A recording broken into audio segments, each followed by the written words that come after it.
In this module, we would be studying about the political environment of business. After studying this module, you shall be able to understand the concept of political environment, identify the critical elements of political environment, assess the impact of different political factors on business.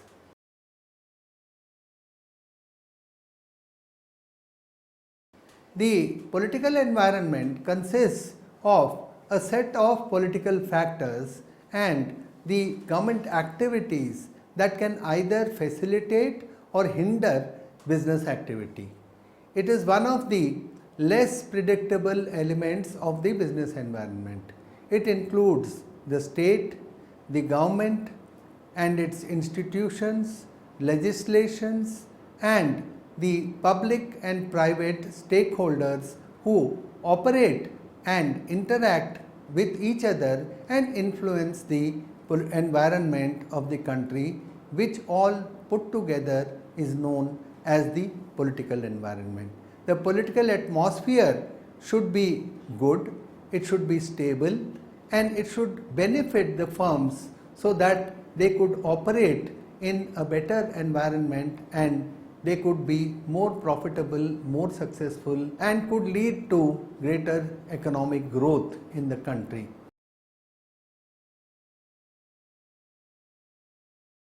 What are the critical factors in the political environment? The following factors which play a crucial role in determining the political environment of business are: 1. The government ideology, the bureaucracy, the pressure groups, the corruption, the strength of the opposition and political and legal institutions.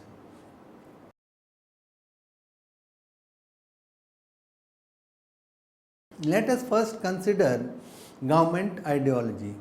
Over a long time period, many political philosophers have expounded on the variety of political ideologies. In a democracy, in a country like India, the ideology of the ruling party influences the ownership, the management structure and the size of the business. The rightist ideology of the ruling party may formulate liberal policies for the business, whereas a leftist view of the ruling party would lead to socialism and such other populist policies. It would lead to also such measures like nationalization, there may be over centralization. So, the ideology or outlook of the ruling party may help or hurt the core of the business activities in a country. Earlier, the Indian government favored progressive income tax policies and opposed unregulated business and finance activities. But in recent years, they have followed a centrist economic, social and democratic agenda. But today our ruling party focuses on neoliberal policies which include social liberalism, secularism and free enterprise system with the government regulation. Therefore, it is a neoliberal market oriented framework that the governments are encouraging, but it is not devoid of government regulation. Under the main shift came under the regime of Mr. P.V. Narasimha Rao and the then Finance Minister Dr. Manmohan Singh. A significant economic reform was initiated and more stress was laid on efficiency rather than equity. These regimes affected the day-to-day operations of public enterprises directly and indirectly on the other private businesses as well.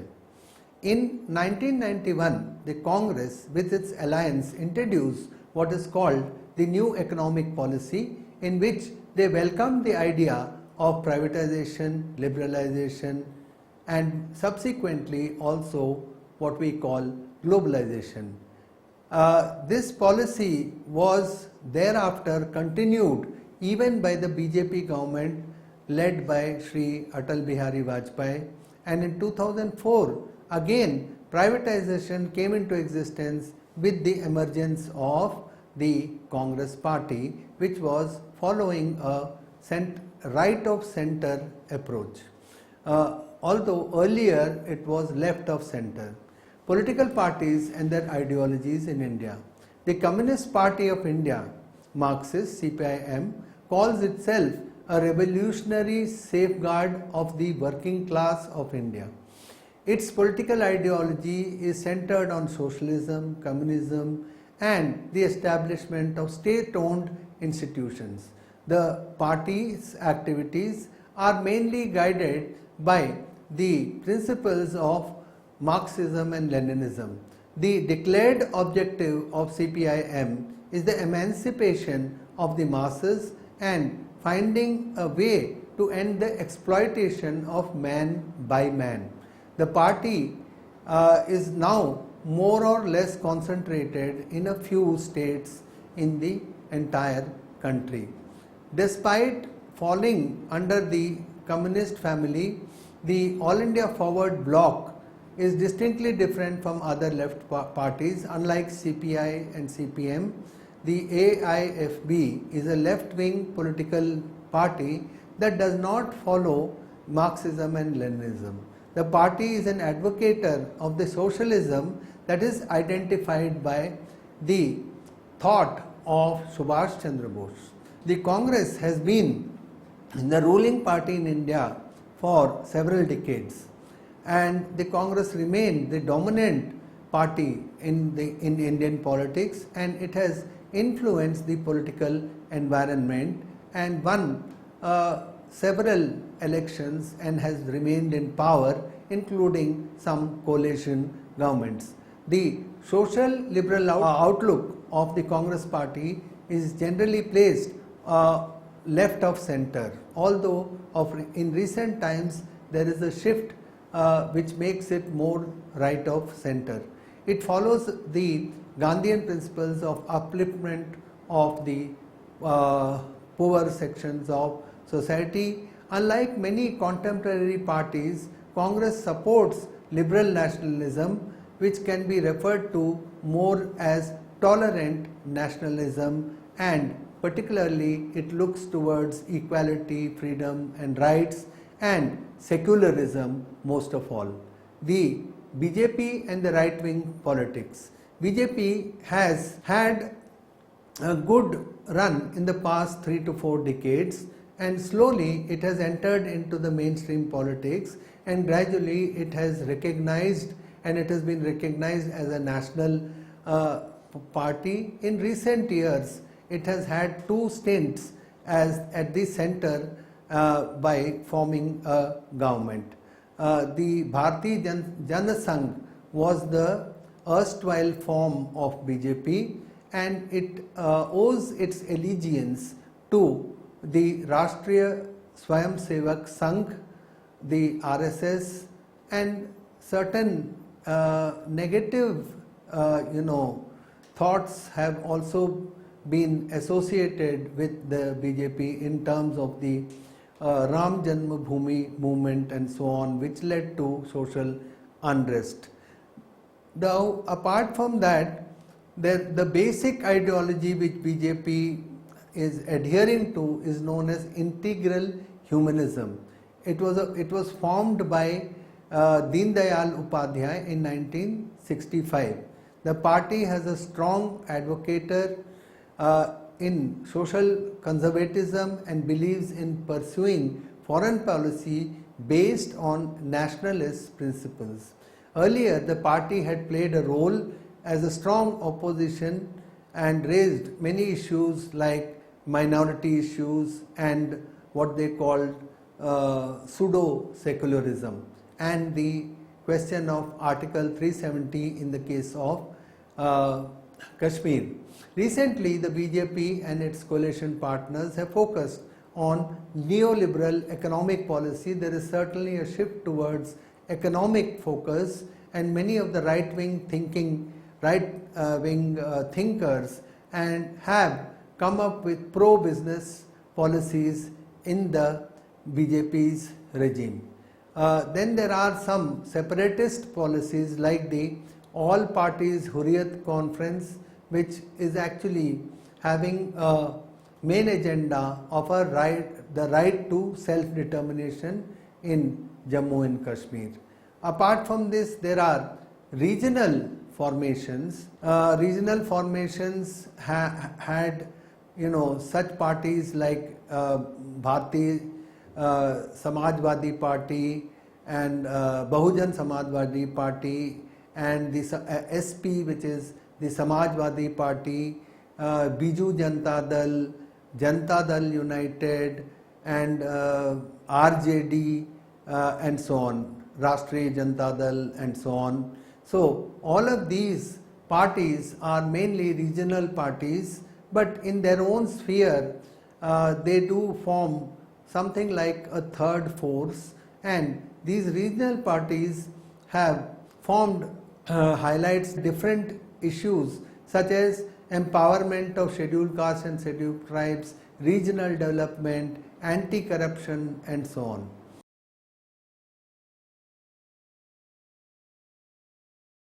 Now let us consider bureaucracy. Bureaucracy and excessive regulation are commonly known as red tape. It has a strong influence on the business activities in any country. Red tape includes all sorts of rules, paperwork, permits, taxes, procedures, and so on. Even though there may be a great business opportunity, many organizations keep away from such countries. That is, that FDI would not be interested in entering into a country where there is too much of bureaucracy.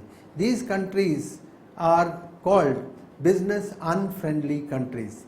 The unwanted government intervention or negative influences on business is not a factor which is liked by the foreign inflow of funds by the multinationals. The red tape or bureaucracy delays the process of setting up of business. Approvals, permissions, and limits, and certain ceilings, all of these act counter to the interests of new businesses even within the domestic economy, and also in terms of new businesses who would like to come from abroad and set up their businesses in India.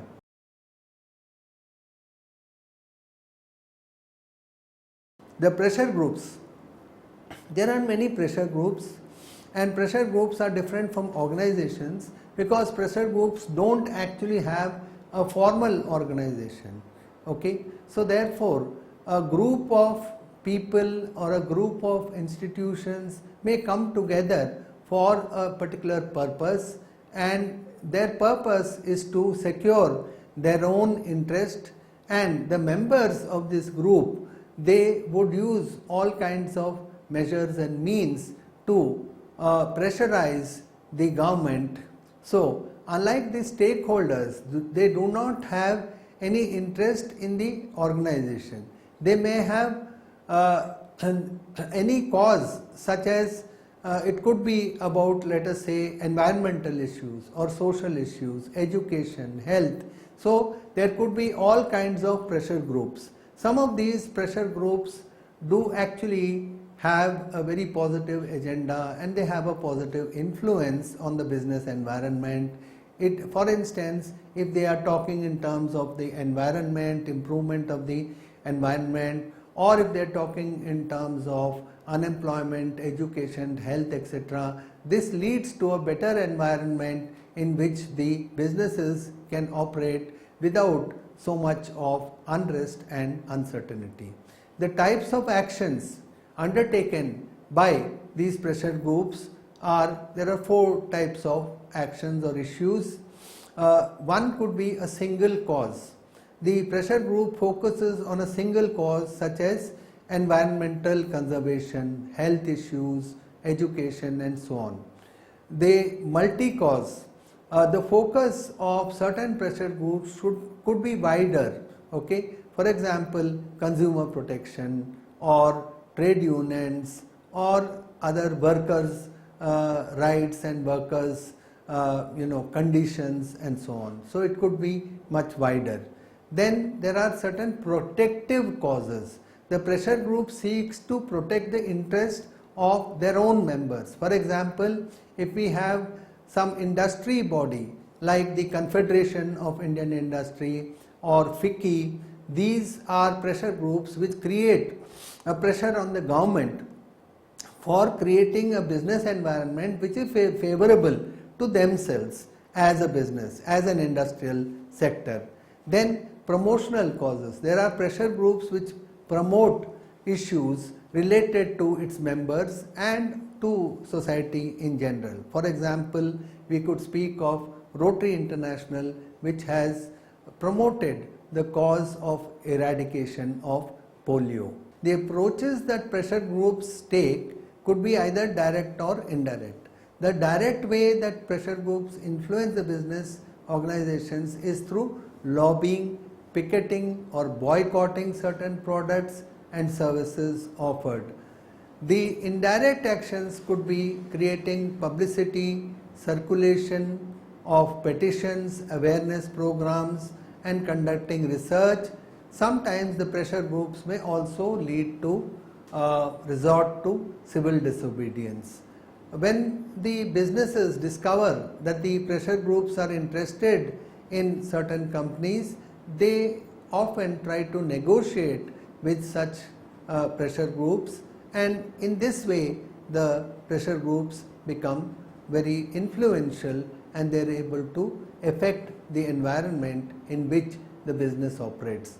The influence of the pressure group depends upon the business activity, how critical it is, the relevance of the issue, the reputation of the group and the contacts of the pressure group with the media and politicians. Successful campaigns can lead to change in the legal, ethical and other such business practices. This may actually lead to an increase in business cost. It may sometimes damage the business image. It may lead also to certain positive things like changes in the products. That is, we have the prominent example of Maggi in recent times, where pressure groups have forced the Maggi's production to stop, and we hope that now it may come back with improved products which are less harmful to health or safe in terms of health and safety. And this may also lead to damage to the company in terms of sales, once again, like it has happened in terms of Maggi. But then it depends on how we look at the problem. If we look at the problem from the point of the society, such a business environment is desirable. If there is a pressure group which is able to bring about such changes, then it is desirable. It is a desirable part of the business environment. In response, the business organization might accept the arguments and then they may change their business practices, might present its own arguments and evidence to counter the publicity, or it might take legal action. But legal action very often is very prolonged and it would not really lead to much of advantages.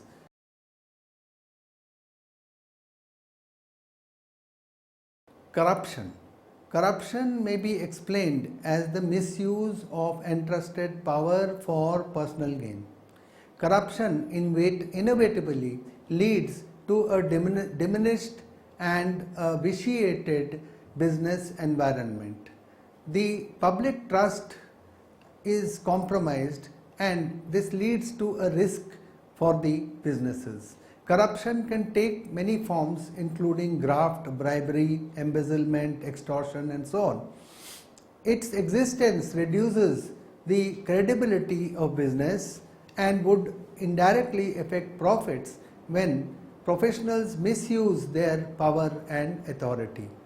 Now, inefficiency could also lead to a peculiar situation as far as the business environment is concerned. If there is inefficiency, then the resources would not be properly utilized. The economic calculations of business are adversely affected, and corruption is also maybe one of the reasons for inefficiency.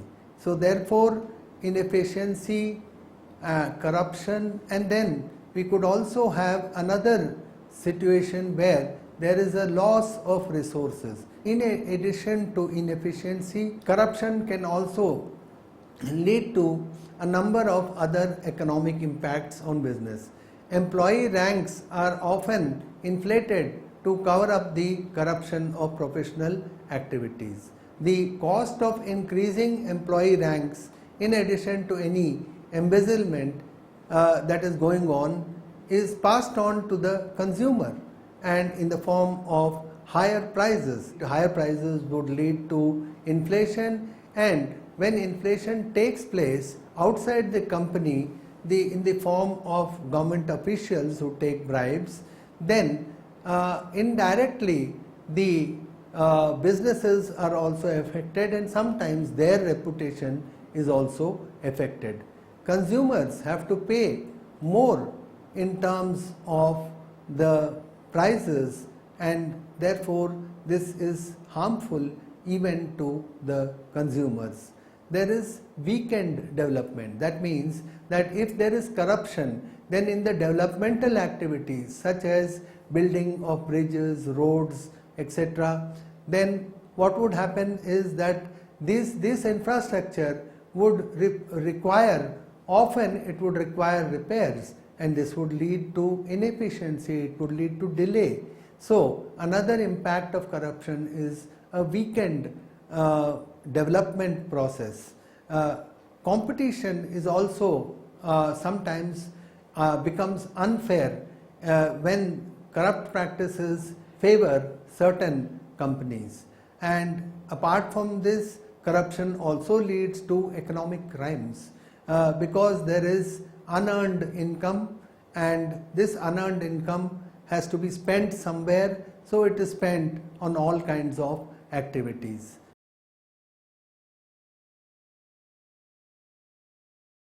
Now, apart from this, we have another factor in the business environment, that is the strength of the opposition. In a democracy, opposition plays a vital role because it is the conscience of the government. The government is in power, and if the government is not questioned, and if there isn't a strong opposition, then the government can do almost everything that it pleases to do.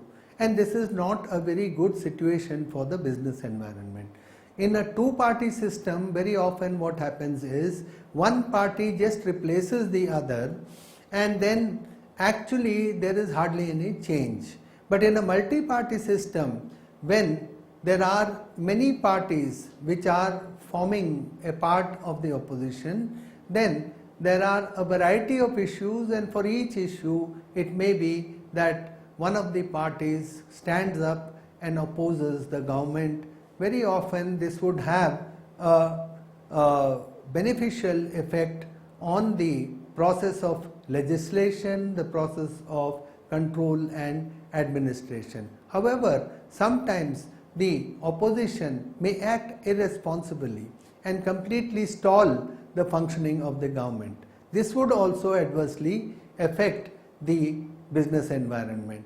In India, there are many states in which there is a strong opposition, and unlike the earlier times in the 60s and 70s and so on, even during the 80s, now there are most of the states have coalition governments. So therefore, it is a more responsible form of governance, because at some time these parties may be collaborating with each other also. So therefore, the opposition cannot take an extreme step and get alienated completely.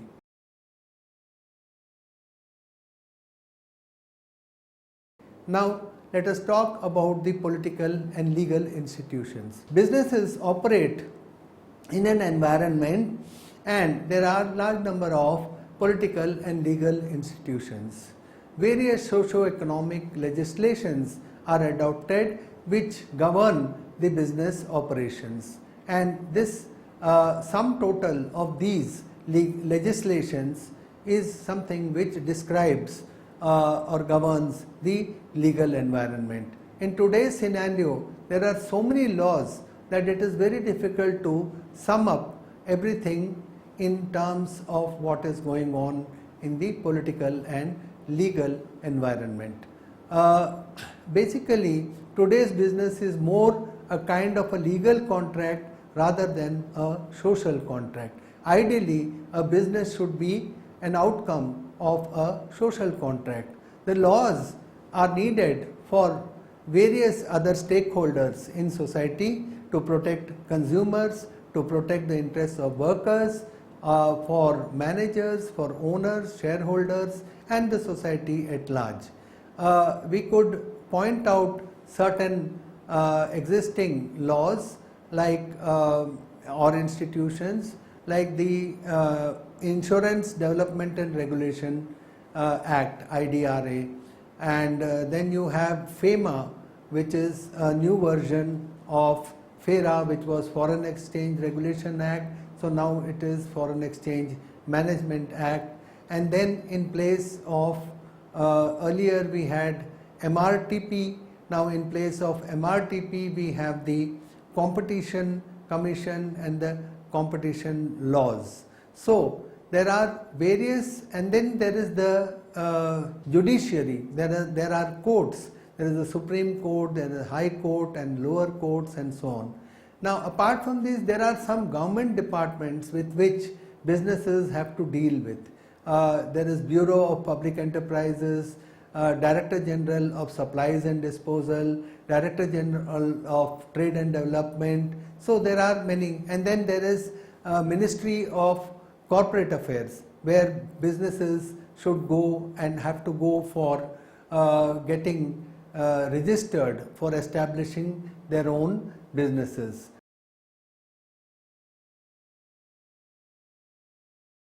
So now let us recapitulate what we have learned so far. The political environment includes political factors and government activities. It is a very unpredictable factor in the overall environment of the business.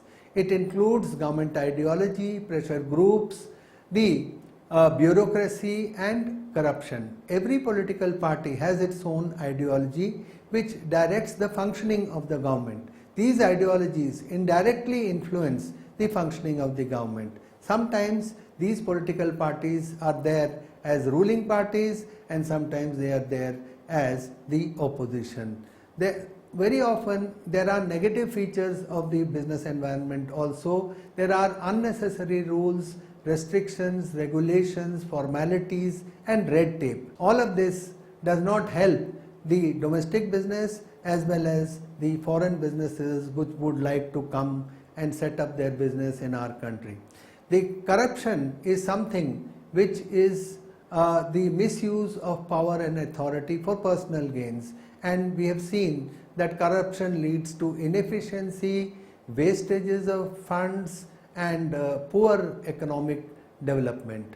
The political and legal institutions are a legal framework which are necessary in a guided democracy like India. We don't have a completely free market mechanism, therefore some legal and political institutions for control are necessary.